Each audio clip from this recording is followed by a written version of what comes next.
There's a phrase, and maybe I'm going to it a little too quickly, but I think it perhaps is illustrative of the attitude of the leadership in the foundation area in Michigan.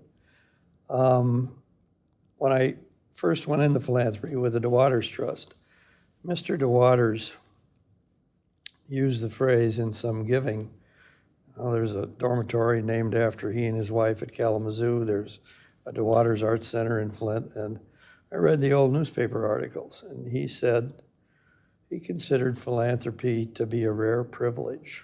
2 words. In other words, he had no idea that he would have the wherewithal. And he knew that it was indeed rare and indeed a privilege to be able to do that.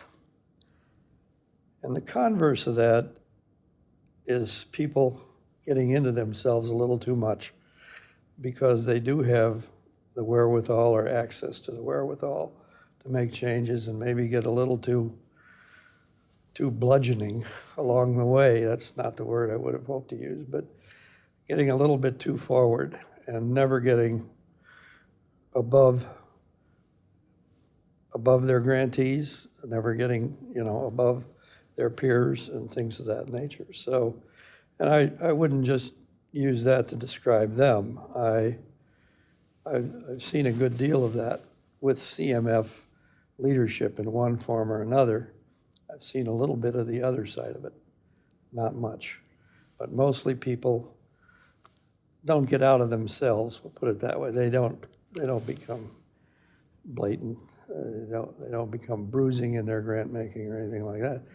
Russ and Dottie were exactly like that. They're quite willing to give credit to somebody else. And so I think that as an attitude would have been a factor, and one that I believe continues now. I really do.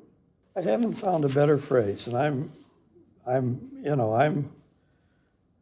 I've worked for foundations. I've been on foundation boards and things like that, but it's not my family that these funds came from. And I think, and I hope that has been a bit of a guidance for me along the years too. It's a rare privilege to be able to do that.